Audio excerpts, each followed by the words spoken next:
So Revelation chapter 12. Revelation chapter 12 is about the woman, the child, and the dragon. That's what it should be about. That should be above. Now, it looks like it's so complicated to figure out who the woman is, who the child is, and who the dragon is. And you're going to see a lot about these three things that are in Revelation chapter 12.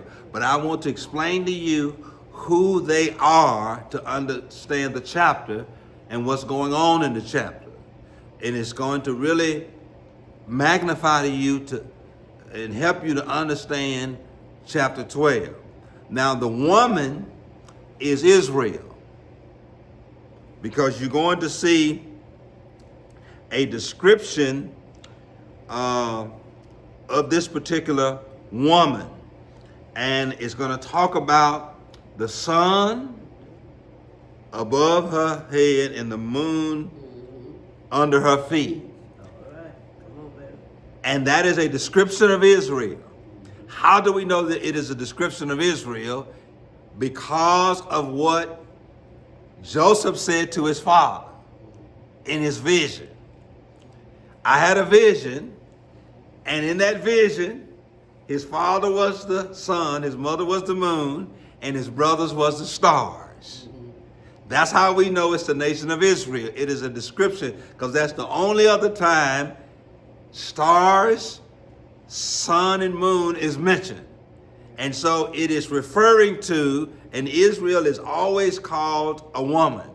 It's always described in terms as a woman, or her, or she. It is a feminine description of the nation of Israel. So the woman is Israel. We know because the two witnesses that are sent are to witness to the nation of Israel. So the woman is Israel, because we know the only other reference to the sun above her head, the moon under her feet, and then the stars, the 12 stars specifically, because that's who Joseph was talking to when he was sharing to them about the vision he had, that the sun, the moon, and the stars would bow to him. So that is a description. So the woman is Israel. Who is the child? The child is Jesus Christ, that this woman is going to birth. How do we know that? Because Jesus Christ is from the seed or the lineage of David, from the tribe of Judah. So Jesus Christ is going to be birthed from this woman's lineage. He is going to be from one of these tribes. He's going to be from these people. So this child is Jesus Christ. Who is the dragon? Ezekiel 28. The Bible describes him as Satan. As a matter of fact, it's going to specifically describe him as Satan.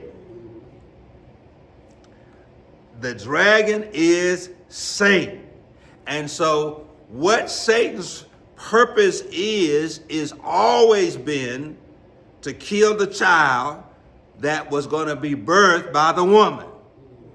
Because Satan heard God say in Genesis 3:15 that the heels of the Savior shall bruise the head of the serpent.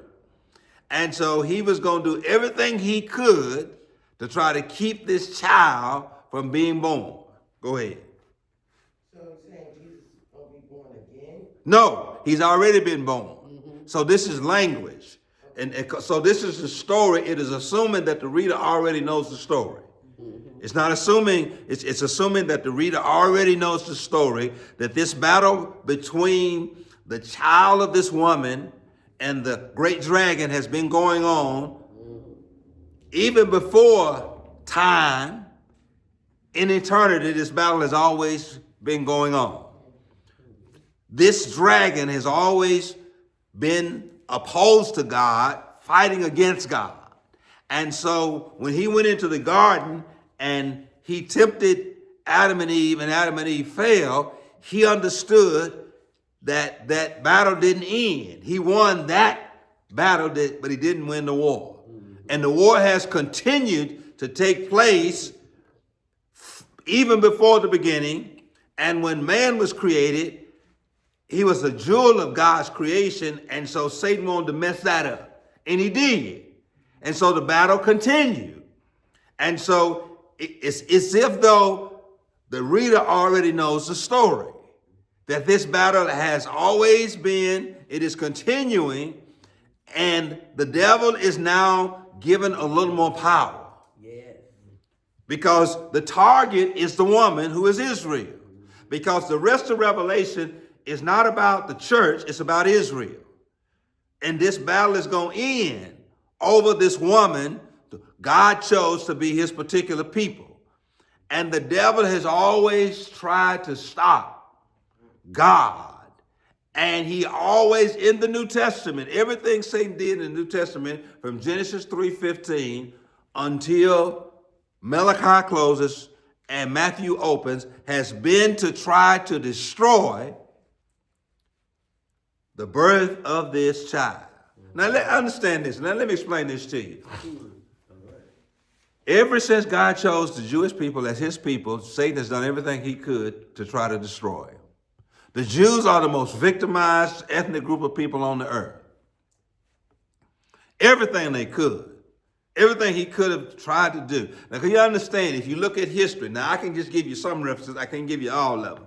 The Jewish people have always been a target. They were a target once they went down to Egypt and their population exploded. Pharaoh and the Egyptian people saw them as a threat. And so they said, listen, these folk having too many babies. We better do something before this gets out of hand. And so they enslaved them. And then the Pharaoh was going to try to eliminate them by having every Jewish baby killed. But the midwives wouldn't do it. Satan was targeting the Jewish people. And then I can give you another reference. I said I can't give you all of them. What was Haman's goal? Was to eliminate the Jewish people. It's always been that goal. To eliminate the Jewish people because the Messiah would come through their lineage. And so and then get into modern history, what did Hitler try to do? Destroy the Jewish people, the woman, the seed of the woman. But Christ is not going to be born again, but the epic battle between the woman and the seed of the woman or the child of the woman continues to go on. And he knows he cannot defeat the child, and so he goes toward the Jews. And so that's what this is all about. And I don't, I could really kind of get a little bit into it, but they're fixing to start in this process. Some of these people who never believed in Jesus, which is the Jewish nation, they're going to start believing. And to them, they will come into the knowledge of Jesus Christ. Now, verse 7, and I'm just trying to give you a little overview. Verse 7 is going to go back to Ezekiel chapter 28. Because we're fixing to see one of the 7 times Michael's name is mentioned in Scripture. Because war breaks out in heaven, Michael and his angels fought against the dragon. How do we know that? Go back to Ezekiel chapter 28. Satan was put out of heaven. He was literally put out of heaven, and Michael led the army that fought against the dragon. The Bible describes descriptively Satan as a dragon. And Michael fought against the dragon and his angels, but they did not prevail. Nor was a place found for them in heaven any longer. So the great dragon was cast out, that old serpent called the devil, Satan. That's how we know who this dragon was. It was Satan. It tells us specifically. The dragon was that old serpent, the devil, Satan, who deceived the whole world. He was cast to the earth, and his angels were cast out with him. So Satan has been cast out of heaven to the earth. And in this time in Revelation, he is given free range. He rises to power.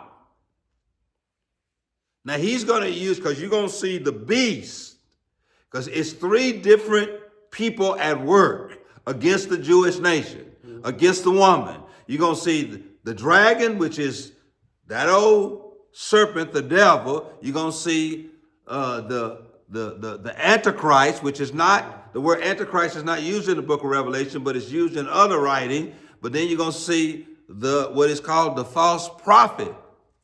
All of these are going, that's three adversaries of hell working together, and God is going to let them all loose. The dragon, the false prophet, and the Antichrist. And Satan is going to embody the Antichrist, because the whole world is going to worship and serve him. And I don't want to get too far in it, but he's going to literally take on the form of a human being and possess a human being, and he's going to be the object of worship, because he's going to be the Antichrist. He's going to even be able to perform miracles. All right. And he's going to deceive almost the whole world. For he is the accuser of the brothers. And I'm telling you, but even in this time, as he goes against this woman who has birthed this child, they're going to overcome him by the blood of the Lamb and by the word of their testimony, verse 11. Because they did not love their lives unto death. They were willing to die for their faith. And they were willing to die as they are assaulted and killed. And they continue to be a witness for Christ, not the church, but Israel. Y'all still with me? Yes. For the devil come down to you, having great wrath, because he knows his time is short. You see that verse? Yes. Verse 12? Yes. He's fixing to really ratchet up his assault on God's chosen people, the Jewish nation, which is the woman described in chapter 12. He's finna cut up and gonna be given power to do so. For he knows his time is short. He knows that this is the fourth quarter of the game, and he got to do all he can, because he hates God's people, the Jewish nation, and he knows that his time is short. Now, when the dragon saw that he had been cast to the earth, he persecuted the woman who gave birth to the child, Jesus Christ, which is Jesus Christ. But the woman was given great wings of an eagle, that she might fly into the wilderness to her place, so that she could be nourished for a time, and time a half a time, from the persecution of the serpent. And so the serpent spewed out water from his mouth. And this is very important, and I'm trying not to get too deep. I'm just trying to give an overview. And this serpent spewed out water from his mouth to flood out the woman, that she might be carried away by the flood. But the earth helped the woman by opening up her mouth and swallowed up the flood in which the dragon had spewed out of his mouth. And the dragon was enraged with the woman and made war with her offspring, who had kept the commandments of God and had the testimony of Jesus Christ. And so this dragon, he tried to get the whole world. When it says he opened his mouth and spewed out water he tried to create so much hostility and hatred toward the Jewish nation. I mean, he made them the hatred of the whole world. And that's what it means. It's not literally water, but he created conflict, hostility, and hatred for the Jewish nation at such a high level. So much of the world population hated them. And so he made the world hate him even more. That's what it means when it says he spewed out of his mouth. But the earth opened up. Somehow or another, I don't know exactly what that means. I've read some scholars, but somehow or another, the world didn't buy it. The world, it didn't turn out the way he thought it was going to turn out. But he had a particular interest in just turning the whole world against the Jewish nation by spewing out all of this hatred, hostility, making them saying that, all this stuff about the Jews and Jewish nation, Jewish power, Jewish wealth, and making the whole world anti-Semitic. But it didn't work the way he thought, and it enraged him. According to verse 17, it enraged him with the woman. And he went to war with the rest of our offspring. He couldn't get the world to do it, so he decided he was going to go to war. And so in chapter 13, which I'm not going to get to, because it's going to show you how he did it. Because it's going to describe a beast that comes up out of the sea. And I don't want to get too into it because it's really deep, and I want to explain it to you because it's going to explain, because how he's going to describe it.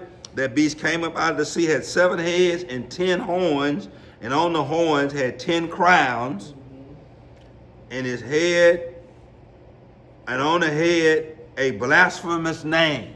And I don't want to get into it because it's going to talk about how now it comes up out of the sea. It literally is a metaphor that all the world powers, he's going to consolidate all the world powers that are going to be in power at this time.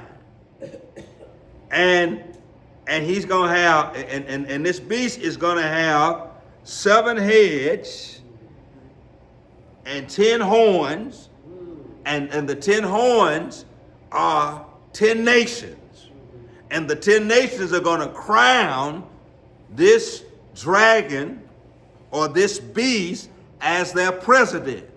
Because that's what it means to have 10 horns and to put 10 crowns on those 10 horns is to give that beast authority. They're going to inaugurate him as their leader. And so these 10 nations are going to be mentioned in the book of Ezekiel. And you got to know who's going to be in power at that time. America won't be. Who are these 10 nations that's going to crown this beast as their new leader to fight against the nation of Israel? Y'all get what I'm saying? I know it sounds complicated, but this beast is going to rise. Listen, this is what it says. Then I stood on the sands of the sea, and I saw a beast rise from the sea. And that word sea literally means from everywhere. He's going to be able to consolidate, bring all these nations together, build a one world government with a one world religion, with a one world leader. Because now he's consolidating all the world powers, all the world leader, and all the world people to go up against this woman, which is the nation of Israel. And they're going to crown him because he's going to have 10 horns on his 7 heads, and they're going to literally crown him. Y'all with me? And the dragon gave him power, his throne, and great authority. And that's in verse 2. The dragon is going to give this beast all of this great authority and power and a throne. And he's going to be able to lead all of the nations against Israel. And then let me get to this, and I'm closing. I promise I'm closing, because it's going to talk about, I told you that this beast that's going to be given power and a throne and authority, he's going to be mortally wounded, according to verse 3. This is why people are going to really think that he is Christ. He's going to be mortally wounded. You see that? Y'all with me in verse 3? He's going to be mortally wounded. Deadly wounds will be healed. I mean, he's going to be mortally wounded, probably die and get wounded, or assassination attempt, and he's going to die, but he's going to be healed or raised or resurrected, because he's trying to imitate what Christ did. You know, Christ was mortally wounded during the crucifixion. He died, but he rose early Sunday morning. And so this beast is finna try to imitate that and duplicate that, but it's a counterfeit. And that's when all of the world marvel and follow the beast. You see that in the text. That's going to make him even more popular, because they're going to think he is a reincarnation of Jesus Christ, but he is the Antichrist. He is not Christ. This is the devil doing this to duplicate and imitate Christ. Christ, the resurrected Christ, was more popular than the Christ that went around performing miracles. The disciples knew he was Jesus Christ, who he said he was, because once they saw him resurrect, Thomas didn't believe. Other disciples, his brother James and Jude, didn't believe. They didn't believe that Jesus was who he said he was, but after the resurrection, both James and Jude, Jesus' biological brother, same mother, different fathers, and even the disciples of Jesus, even Thomas, and so he became more popular. This beast is going to become more popular after he is mortally wounded and he is miraculously healed. More people, the whole world is going to be marveled. And verse 4 says, so they worship the dragon, who the beast, they worship the dragon who gave authority to the beast. And they worship the beast, saying, who is like the beast? And who is able to make war with him? You see, I'm closing. I got to close, because if I don't, I keep going on. Making sense to you? Yes. And so that's what's going to happen. So he's going to be, now he's going to be immortalized. And the whole world, especially some of the Jewish nation that remains, are going to actually think he is the Messiah. Yeah.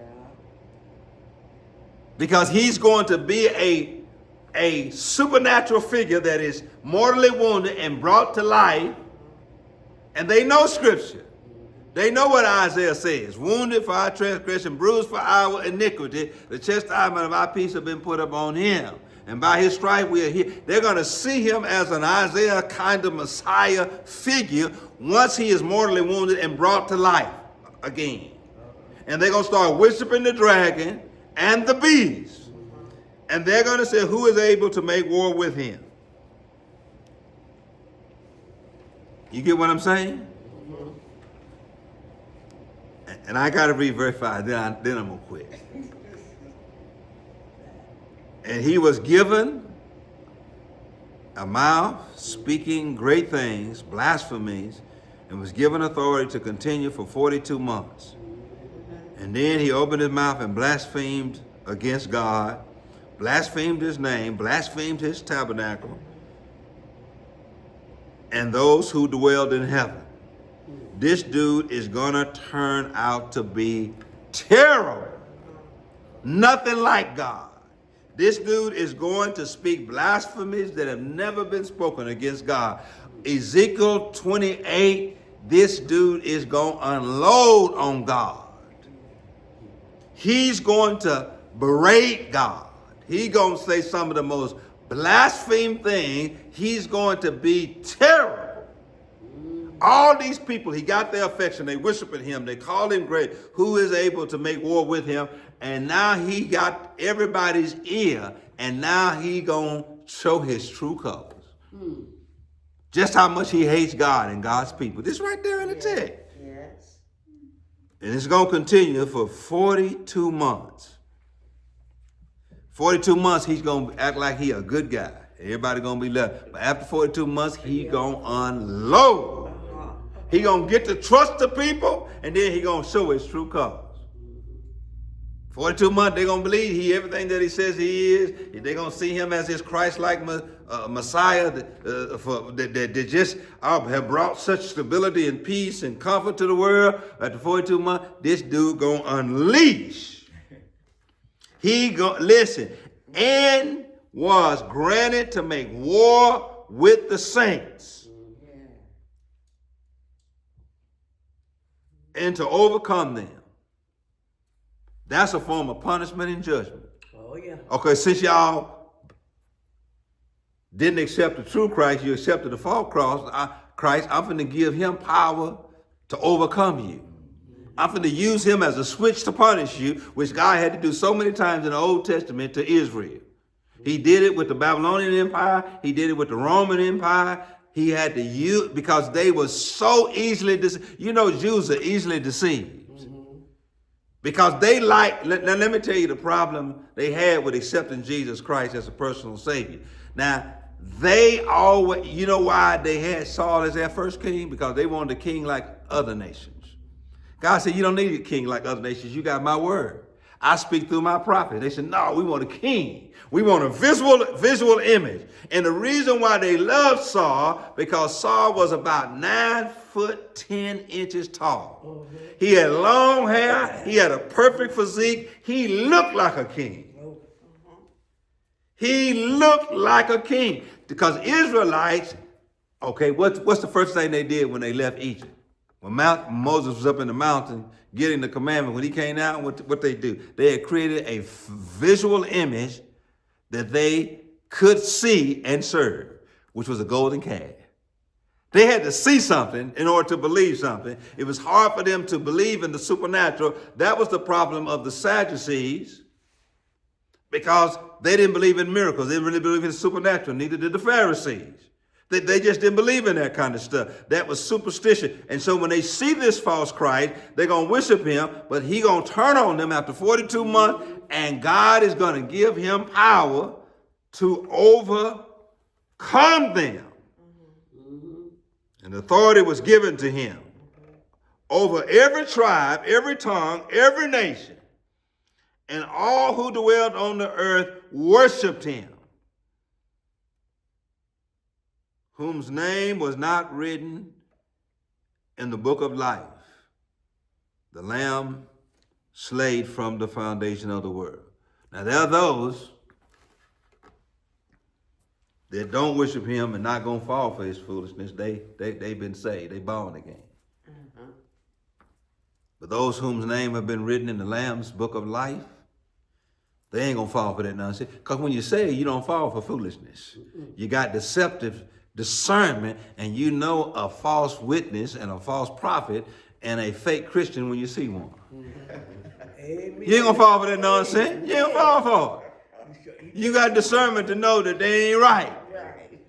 I don't care how charming they are, how charismatic and charisma they are. You can discern somebody that ain't right because you've been saved from the beginning.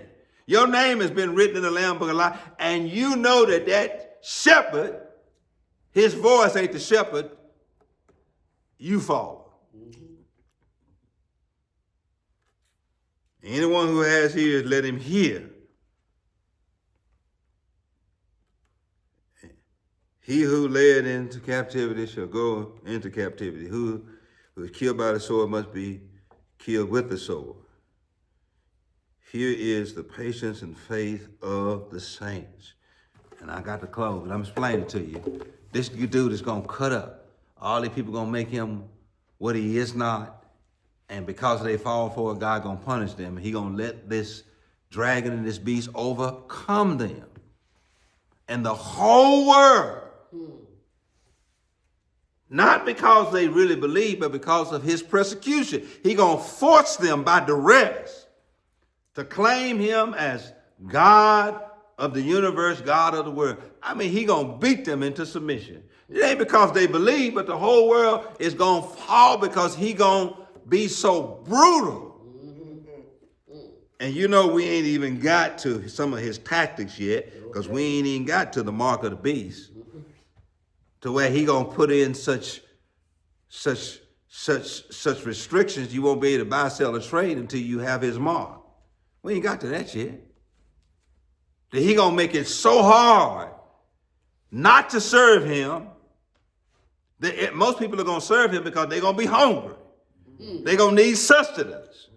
But you won't be able to buy, sell, or trade. You talking about the danger of digital currency, which the world is moving toward digital currency. Some of y'all know what this is. Digital currency is Bitcoin. The problem with digital currency is this, and the world will move eventually toward a digital currency instead of a paper currency. If you don't do what the government said, they just cut off your digital currency. If you don't comply, because the digital currency is an electronic currency. It ain't paper money. You have Bitcoin. You might have $15 million worth of Bitcoins, and that's how you buy, sell, and trade. And if you don't do what the government say, they cut off your Bitcoin. Now you can hide some money in your mattress, Steen and Patchy. But that money ain't gonna work during this time because it's gonna be digital currency, and the government gonna have control, and these 10 horns gonna crown this beast as their leader. And so you're gonna have a one world government, a one world currency controlled by this new world order. And the only way you will have access to your digital currency is by taking a mark of the beast. And I don't want to get into that. Now, used to be, nobody could conceptualize that people be walking around with 666 on their head. That's not what they're talking about. You know what the mark of the beast is? It's going to be like a chip in this iPad and a chip in this phone, but that chip going to be in your forearm or in the back of your head. You know I can go in the Kroger's now, get my grocery, never go to a register. You especially do it in Whole Foods, and never talk to a cashier. Just scan my items and walk out the store, and they know I was in the store. They know what I got when I left the store. Now that's the crazy part. First of all, they know I'm in the store because of the chip and technology that's connected to their interface system in their computer, so they know when I'm in the store. They know that I just came into Whole Foods. Okay, they know every item that I pick up in Whole Foods and put it into my grocery cart. They scan it, and they are totaling up my bill. I never have to go to a cashier. I just put it in the bag and walk out the store. And what I put in that bag and walk out the store with is automatically paid for because everything is tied to everything. Because my finances is tied to their system, and their system deducts from my finances my bill. And see, you think it's something special when you go into Kroger's and put in your digital ID, your Kroger's, your phone number. That's why you get the coupons you get. That's why you get the advertisements you get in there, in the newspaper ad, because they know what you buy. They know your shopping habits. That's why when you get through checking out, them little coupons start coming out. They know you buy peanut butter, core water, you buy meat, you buy aspirin. They know everything about you. Imagine giving that power to one person. And they say, if you don't do what I say, you don't worship me, you won't be able to buy, sell, or trade. You won't be able to eat, sleep, or have shelter. Because all of your digital information, I got it, and you got to let me put a microchip in under your skin so I can monitor what you do, where you go, who you talk to, listen to what you say, and know where you are, and know what you buy 24 hours a day. They already know where you are. They know where you are right now. The government know where you are. But I don't like it. You don't like it? No. They can locate you. They know you can't commit a crime today, and they can't track you from the time you commit that crime till you leave. The mayor, I just got through interviewing the mayor. He was talking about the new technology they get. The new cameras that you see blinking up on them poles. Them cameras know where you are 24 hours a day, and guess what? They got something that people don't even know they have. And they can scan your car tag. That's how they find criminals now. If you're fleeing from the police, that camera scans every tag that comes in front of it. That's the technology that's in them things you see on them light poles. They scan your tag. Now they've taken those things from those cameras in Tupelo and put them in every police car. Now, if your tag has expired, your license is expired, you don't have any insurance, when the police car pulls up behind you, you wonder what he stopping me for. They done scanned your tag. You got an outstanding warrant. Your tag is expired. You right, Reverend Shelton. His daughter had an accident here on the weekend. She hit a deer and turned the car over and they left it in some water. And he said he come on his phone. They told him how he can get to him. Absolutely. And they're fixing to get more than put them in every community. They're going to know what's going on in real time. Insurance companies love it. But I'm saying, that kind of technology already exists right here in this phone. But that technology that's in this phone is going to be put on your person. So when you go into a store, this beast, this system, this new world order, this one world government, this one world currency, everybody's personal information will be controlled by this one person. You will have no choice but to bow to him. You want to eat, don't you? That's the mark. Not literally 666. The chip that's in this phone, the chip that's in this iPad is going to be put on your person, and you ain't going to be able to remove it. And it's going to monitor everything. You know, it's the microchip and the semiconductors in this phone that make you hear me when we talk on the phone. Imagine putting that same technology in a microchip, semiconductor, under your skin and in your head. Not only can the government monitor where you go and what you do, they can hear what you say. You just got a cell phone, and that technology already exists in Europe and Switzerland. There are young people in Switzerland right now. They have this technology under their skin. They let the government experiment with them, and they got these. They ain't got the cell phone, but the technology is there, and they can just speak and talk. And the microchip is under. Imagine the whole world being controlled like that. But that's where we're going. So that's where I'm going to stop, because I don't want to really get too into chapter 13.